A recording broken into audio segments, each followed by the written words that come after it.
What's up, everybody? I hope everyone's staying warm. I know it's been a long winter for a lot of people, even us Floridians down here, down in the 20s, which I'm sure is laughable to everybody up north. You know, we get those like every 10-year freezes. But sadly, we're seeing snook and tarpon and redfish, stuff of that nature, belly up dead. Sad to see, but you know, part of it, and you know, just kind of pushing through it, and we're excited to do more trips and get out in the water more. But for the time being, we wanted to do an upgrade to the boat. I wanted to film it because I figured this may be helpful information for somebody that wants a little bit more knowledge on the prop stuff and swapping a prop out, how this is going to be able to help your boat perform, and my experiences, who I ended up going through for purchasing the prop, and some help. By any means, I'm not a perfect, I don't know fully about all of this, but I wanted to share my experiences and how I went about going to upgrade our prop. So getting into it, late last summer, we ended up upgrading our 1910 Tidewater with a Atlas jack plate and a Raptor pole in the back. With that came some of a rearward shift in terms of the center of gravity, because obviously the weight of the motor is further back. We were having some issues with the boat wanting to porpoise a little bit, being real ass heavy essentially, and it wanted to have more stern lift to it. And you know, our top speed was still there, hole shot was still completely fine. I just wanted to really get that, porpoising under control and be able to use less trim tabs. What we ended up doing was I contacted Ken over at Prop Gods and told him everything about what we had going on. Highly suggest you going down that route because he was extremely helpful and just an overall easy process. Given a baseline, so we had this Yamaha 3-blade prop on. This was a 13 3/4 inch diameter at a 19 pitch, and what we ended up doing was increasing the diameter slightly and then going down in pitch. So this one's going to be a 14 1/4 diameter with a 17 pitch on it, and been super happy. It's definitely kind of fixed the issues that we're having. Depending on the load, the boat's a little bit small, so still got to use some of the trim tabs a little bit in some scenarios, but overall was a really good fix. And this prop in particular too, as well, to mention, we ended up going with a PowerTech SF S4, and it's got a little bit of cupping on the very ends of the propeller tips.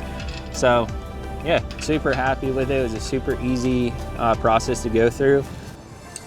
So yeah, throwing some of the footage of me swapping the prop out for somebody that's not overly mechanically inclined. It's nothing super serious. There's gonna be a cotter pin on the end with a castle nut. You're gonna spin that off, get the cotter pin off. Grease obviously the spline, so then that way the next time you need to get this off, you're gonna be able to do that. Something that I think everybody needs to know how to do anyways, because if you're out in the water and you end up hitting something, or something gets wrapped up in the prop, it's extremely important to know how to take it off. We know firsthand because I've been out on the water and my boss in his bay boat hit a ghost trap. Didn't have a buoy attached to it or anything to mark it, so it wasn't his fault per se. Hit it, it got wrapped up in the front of the prop, wrapped itself all the way around like where the gear case was, and luckily, didn't mess up any of the seals or anything, but completely jammed up on the water, would not move. So the only way to get it off was obviously have tools to be able to do so. So I think it's extremely important to have, and while we're on the topic, extremely important to make sure that you have the tools to fix those when you need to when you're out on the water.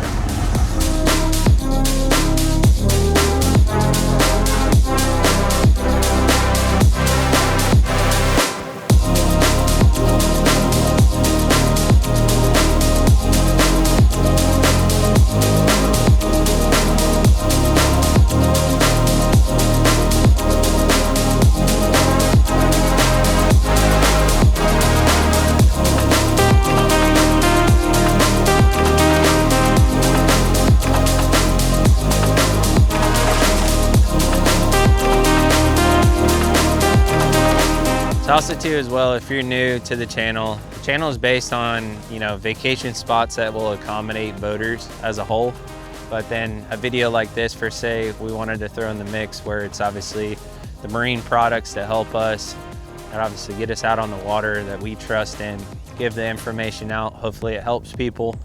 But yeah, I like all in all, full circle. Also too, like boating, helpful tools as far as like, you know, where to launch at, where are the places that are on the water that can accommodate visitors by boat or, you know, customers by boat. So yeah, if you're new to the channel, definitely suggest watching some of our other videos. Subscribe to the channel just for all of our future stuff that comes out. And yeah, we appreciate you stopping on by. Yeah, so ended up doing a fishing day with my dad up in Matanzas Inlet area. Super happy with how the changes were on the boat. Gave us that stern lift that we were looking for. It also gave us more grip when turning. I really didn't lose any top end, and the whole shot on the boat is absolutely amazing. So overall, happy with the experience. Working with Ken over at Prop Gods is obviously straightforward. That was an awesome experience. So highly recommend going that route and talking with him, and we'll be happy to sort you out and get you what you need to correct your boat and what you got going on. Yeah, so hopefully this was helpful. Glad to share our experiences, and from there, if you got any questions, drop it down below, or you know, if you appreciated this, definitely leave us a like and consider subscribing to the channel. But we're excited to get back on the water. It's not gonna be super long. Just got to push through it, and you know, summer's coming, so we're excited for it, and this is, I feel like, going to be a great year. So with that, we appreciate it. Take care.